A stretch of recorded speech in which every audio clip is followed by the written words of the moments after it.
The second item involves Rule 19726, which the court adopted not too long ago, that governs discovery and attorney grievance matters.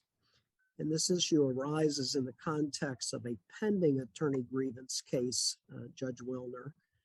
And therefore, the court looked at the rule in that context, and we want to make sure that the Rules Committee is aware of some concerns that we have with potential interpretations of that rule. I believe Judge Booth has been in communication with the Rules Committee, and I'll let her provide the background on this particular issue. Thank you. Thank you, Chief Judge Getty. So as the chief mentioned, this has come up in the context of a pending case, and the discussion that at least I intend to have is not related to that case at all, but it certainly brought up this interpretation of Rule 19726, and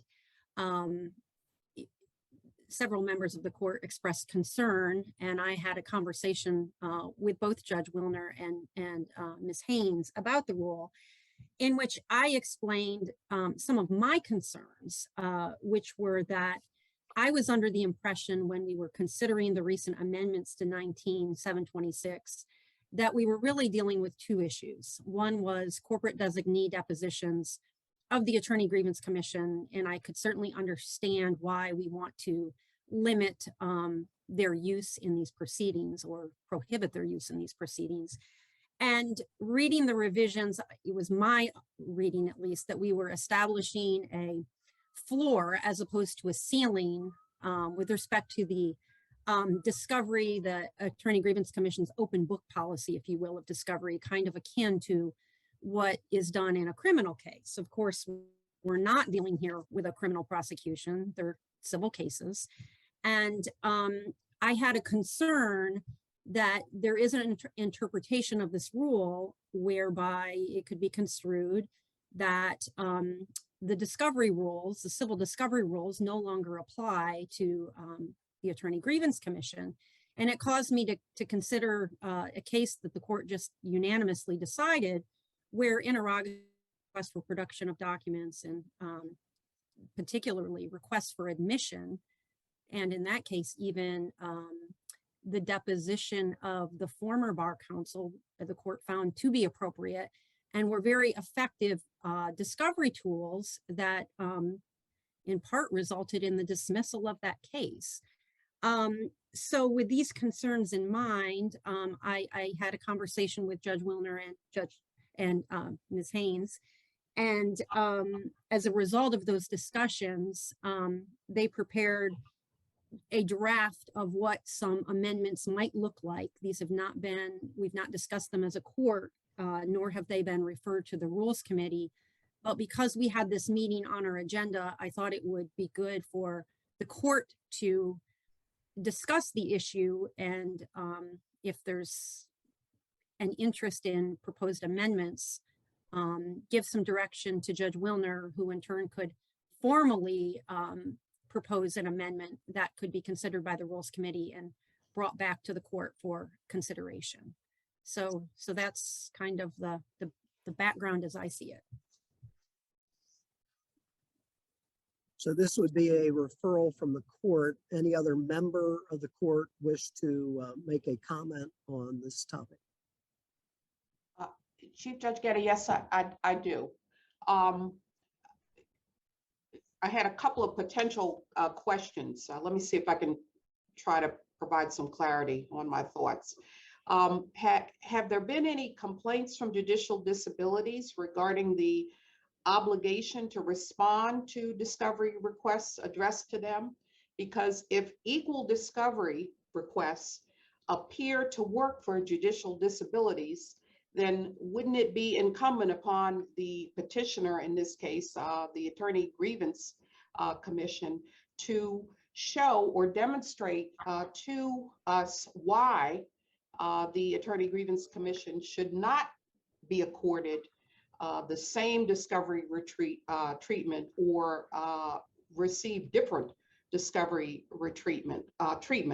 since it appears that what has been presented through Judge Wilner and Sandy seem to align with Bar Counsel's discovery rules relative to judicial disability discovery rules.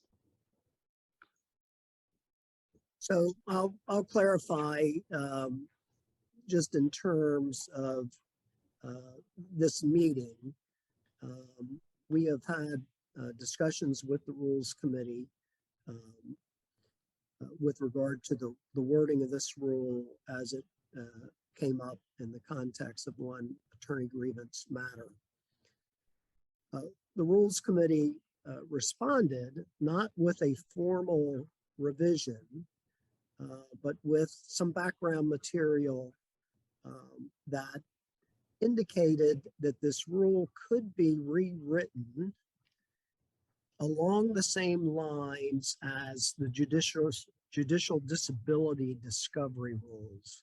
So Judge Houghton is discussing the attorney grievance rule that is before us in the context of what has been provided to us informally by the Rules Committee. It's not before the court at this time. It hasn't been discussed by the Rules Committee or referred to us, but we did post it for public awareness prior to this meeting with a disclaimer that this is not a formal proposal from the Rules Committee. The court wants to refer something to rules for additional consideration. And so Judge Wilner, I think Judge Houghton's comments are just to clarify exactly where we are in the comparison between judicial disabilities and attorney grievance commission matters. If I may, Chief. Certainly.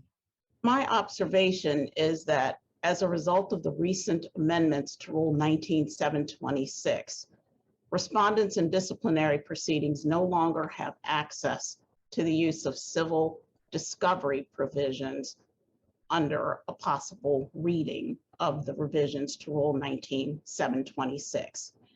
And if the rule is read to that conclusion, there could be the result of an inequity in terms of Bar Counsel having use of the civil discovery proceedings and the respondents not having access to those procedures. In addition, it appears that there may be confusion over the provision which prohibits the deposition of a corporate designee of the Attorney Grievance Commission and the breadth of that provision as to whether or not it prohibits the deposition of Bar Counsel members of Bar Counsel's office, as well as fact witnesses. Those are my understanding of the potential concerns that have arisen as a result of our recent amendments. And I have a motion geared toward those concerns.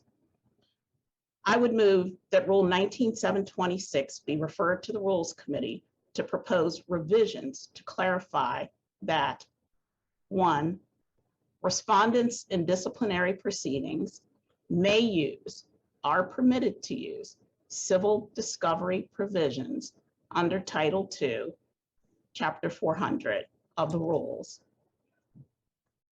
And secondly, that the current rule, the current section of the rule prohibiting the deposition of the corporate designee of the Attorney Grievance Commission be clarified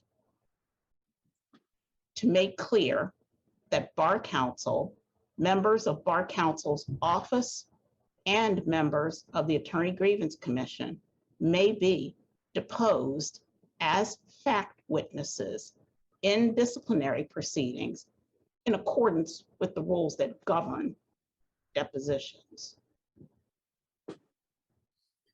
So that's a motion before the court. Is there a second for that motion? I'll second, but I'd like to have some discussion or clarification of Judge Watts's motion. So there's a motion and a second. The motion is properly before the court for discussion.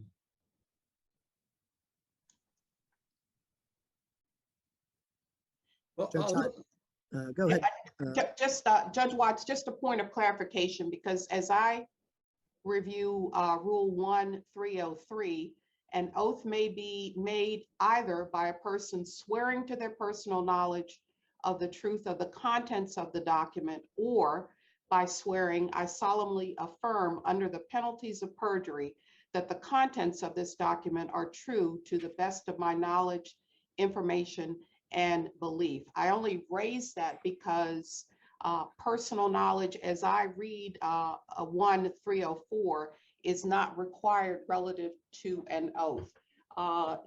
Would your suggestion relative to a motion incorporate in some form those thoughts relative to the rules? Second aspect of my motion clarifying that Bar Counsel, members of Bar Counsel's office, and members of the Attorney Grievance Commission may be called as fact witnesses in accordance with the rules governing deposition, would presuppose as fact witnesses that they would have personal knowledge, be competent fact witnesses. So there would be no consideration of Rule 1303 in that regard. I am not following, Judge Houghton, the import of your question and how it's at variance at all with the motion. It is an attempt to clarify that it is not, that 1304 is not limited to personal knowledge relative to an oath. So that was part of my clarification or concern. If you wish to make a friendly amendment, that certainly is a possibility. Okay, I so make it. For further clarification, if I may, Chief, Certainly. the rule to which Judge Houghton refers, I think, would certainly apply to the response to interrogatories. And so that's to the extent that the discovery rules would be applicable to the Attorney Grievance Commission, to Bar Counsel in these proceedings, I would think some consideration would be given to the type of oath that Bar Counsel would be required to execute. And in line with other civil parties, it's typically on information and belief. So that's with respect to Rule 1304. There's one other observation I had as the Rules Committee considers this issue. Under Rule 2401, I'm sorry, 2402B, that's entitled Limitations and Modifications. Limitations and modifications, and particularly subsection 1. So I'm referring to Rule 2402B1. That's, I think, when I was in private practice for 25 years, I don't think I ever saw that limitation ever put into effect. I don't think I ever saw that rule be utilized. And I think given the truncated nature of attorney grievance cases in the circuit court, if the discovery rules are going to apply, I think perhaps some consideration by the Rules Committee to direct the hearing judge's attention to the discretion it has under that subsection of the rule to tailor the use and scope of discovery to the facts and circumstances of the particular case, so that by opening up the rules of the discovery procedures to the parties, we're not creating a situation where there could be protracted, difficult, and expensive discovery disputes. So that's a very powerful tool that trial judges have. It's not, I've never seen it used in civil practice, but I think it's time that consideration ought to be given to putting that rule to use, and I think this is a good opportunity for that. Judge Booth? So there's a motion pending now, and I proposed, I think, friendly amendment that hasn't received a second. I guess listening to what Judge Watts proposed, it was simple direction that the respondents can use the discovery rules, which include interrogatories pursuant to which that oath is regularly interpreted, that Judge Houghton was concerned about, and also the rule that Judge Gould just referenced. I personally feel that Judge Watts's motion giving direction to consider that respondents be permitted to use the discovery rules and clarifying the corporate designee embody the concerns that have been expressed. And I'm not really sure that I personally feel like an amendment is necessary. The Rules Committee will have the benefit of our comments here, but I think that the direction as stated in the motion with the broad parameters as expressed by Judge Watts is sufficient. So I feel like we're in a town council meeting. We've just received our advice from our town attorney. No longer. Judge Houghton and Judge Gould, you have both made comments with regard to the rules that I think Judge Wilner and the Rules Committee will take into consideration.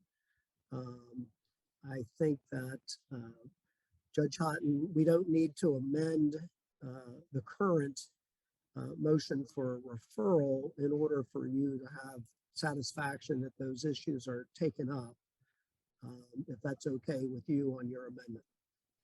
No, no problem, Chief. I'm absolutely comfortable that Judge Wilner will take all of this in consideration.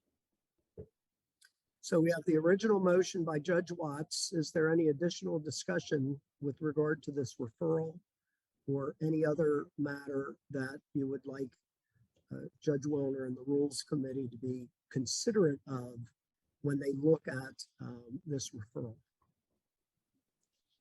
Can I ask a question? We certainly want to make sure you are fully advised as to what the court wants, Judge Wilner. Right. So yes, you may. Well, for clarification up to this point, this rule was sort of a merger coming from two different directions. The first was from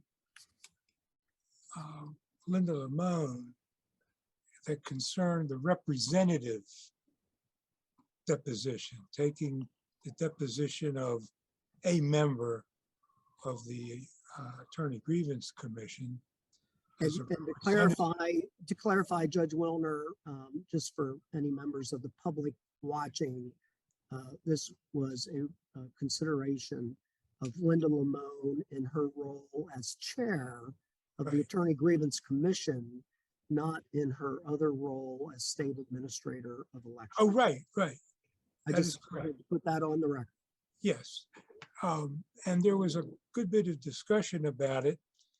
And her feeling was that when that kind of deposition was requested, it was usually at a stage where the commissioners really had not a lot of personal knowledge about anything, that this was more in the hands of bar counsel, because this was a discovery tool, and that it was creating a problem, and then that got merged in later with some of these other issues regarding what kind of discovery should be with respect to bar counsel and bar counsel staff. And those two things never really have been separated.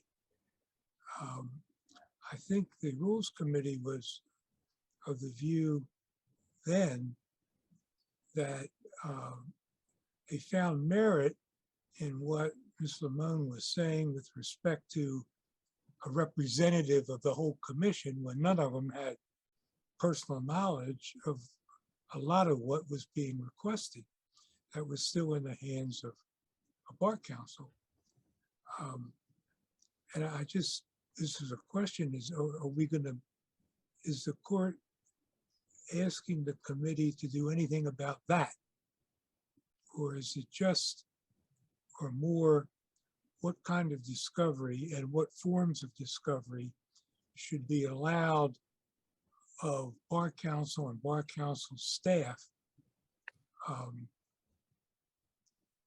I just want to make sure we understand what the scope of this is. Certainly. Judge Wilner, what I had intended with the second aspect of my motion was to clarify that the corporate designee type of subpoena that's authorized under, I think it's Rule 2412, would remain, that prohibition would remain in the form that you have described it, as a corporate designee person who may or may not have any factual information, but just is identified as a representative of an organization and a broad discovery request. But that this section of the rule would not prohibit a respondent's ability, to the extent that a respondent contends that a member of Bar Counsel's office, Bar Counsel, or even a commissioner has personal knowledge of factual information for which they should be deposed. That Right. this That's based on their knowledge. exactly. And so I would see it as a clarification under that section, stating much as what we've been discussing. Thank you. That does clarify. With that clarification, there's a motion before the court to refer the matter of Rule 19726 to the Standing Committee on Rules of Practice and Procedure for review. Is there any additional discussion? Seeing none, all in favor say aye. Aye. Aye. Is anyone opposed? Judge Wilner, thank you very much. Thank I'm you. sure that you will do good work with this referral. We want to make sure that our rules are structured as such that there's no misinterpretation of them. The motion passed unanimously, and unless any of the judges have additional matters to discuss before the Rules Committee Chairman. Chief Judge, there is one additional matter I'd like to bring up with the court. Certainly. The potential for the court entering an order to shorten the comment period on the resulting supplement that may come or will come from the Rules Committee. The comment period is generally 30 days for a report or a supplement. And I'd like the court to consider shortening the comment period to perhaps 7 or 14 days in light of the broad use of this rule in disciplinary proceedings. Is that a motion, Judge Watts? Yes, Judge Booth, it would be my motion, and I'd actually like to move for a 7-day comment period. I will second the motion. So the motion pertains to this particular matter, the Rules Committee's review of the rule. Lots of times when we receive a rule, a report from the Rules Committee, we schedule it for public comment, and we consider a period of time, if necessary, for expediency in considering the rule. While we've not yet received the report from the Rules Committee, what is before the court is that once we receive the report, the public comment time will be shortened to 7 days because of the expediency of matters that are pending before the Attorney Grievance Commission. Motion's been made and seconded. Is there any discussion on that motion? Seeing none, all in favor say aye. Aye. Aye. Aye. Anyone opposed? That motion passes unanimously. Any other matters that the court would like to discuss at this time? Seeing none, Judge Wilner, Ms. Haynes, thank you very much for your consideration today, and we look forward to a speedy report on this matter. That concludes our. Judge Getty and Judge Watts, as we're proceeding forward, I noticed that our next scheduled meeting of the Rules Committee is April 22nd. Now, obviously, we could move that we try to move it up a little bit to get this to go faster, since the court is shortening the 7-day period, but shortening the comment period to 7 days. But I would like the court's thoughts on how you would like us to proceed. We could do it by Zoom, we could do it by email, whatever, but it needs to be an open meeting. And I would appreciate any thoughts you would share, keeping in mind that the published next meeting is April 22nd. That's the next meeting of the full rules Full rule committee, committee, correct. April 22nd. And any consideration given to this matter would occur at that meeting and would come to us after that. I don't have a problem with that. I don't know that this needs to be expedited any more quickly than that. Judge Watts? I think if there were a way that a public rules committee meeting could be held sooner than April 22nd, the court would certainly welcome that. But I don't think it's necessary, Chief Judge, that we issue any direction to that effect. And we appreciate you bringing it up, Ms. Haynes, to let us know the timetable. Thank you. Thank you.